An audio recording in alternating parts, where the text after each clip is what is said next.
And we're popping higher. All right, stockmarketfunding.com. All right, welcome to stockmarketfunding.com. What this is right here is that Google had gapped up higher. We sold it short. We bought the call contracts. The call contracts were 11.90. Our entry was 9.20. There was a quick area where the market maker walked away. Only one contract went off at 8.60. That's it. And the thing about it is we sold into these contracts at 10.30, and now we're going to bid back below the floor. That's the option. That's been traded. The high was 11.90. The entry was 9.20. Thank you for being you. Now, another thing we're going to talk about is what does the NASDAQ 100 gapped up. They sold the NASDAQ 100 off. Google trades in the NASDAQ 100. It sold off. The NASDAQ 100's bounced back up, and Google bounced right along with it because it trades in the NASDAQ 100. And it is a leader in the NASDAQ 100.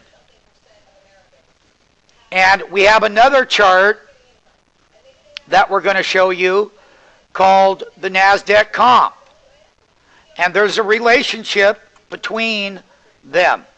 When the NASDAQ gapped down, I said to traders that we would gap down. They would sell that gap. They would pull it back. They did. And Google went right along with it. There's the Google trade right to the bottom. And when we see that gap being sold, that's why we put those call options below the market. And this is called the NASDAQ comp 5-minute chart. Another chart that we use, and I'm always monitoring, and pro trading students are going to learn it. I'm going to go find my other chart. It should be right over here. That's a daily chart. Let's get rid of that.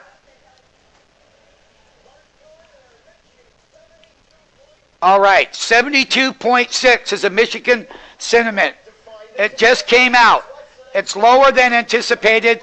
Let's see what the NASDAQ 100 does on that Michigan sentiment right here. You see that green bar on that NASDAQ 100?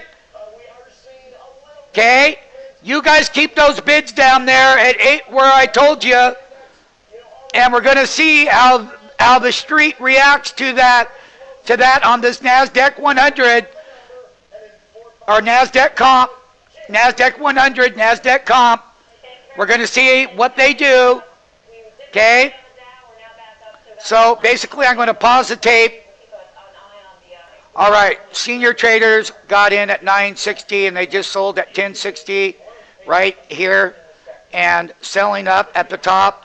The other pro traders are going to see that the NASDAQ 100 is dropping, and when the NASDAQ 100 drops, Google will drop with it.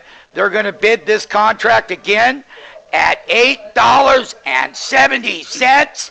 And we're going to watch what the relationship is right here, right now. We can see the knee-jerk reaction. There it is. There it is. There's the gap. Here's everything. We're going to watch that NASDAQ 100, see where it gets support, and what Google will follow it. Okay?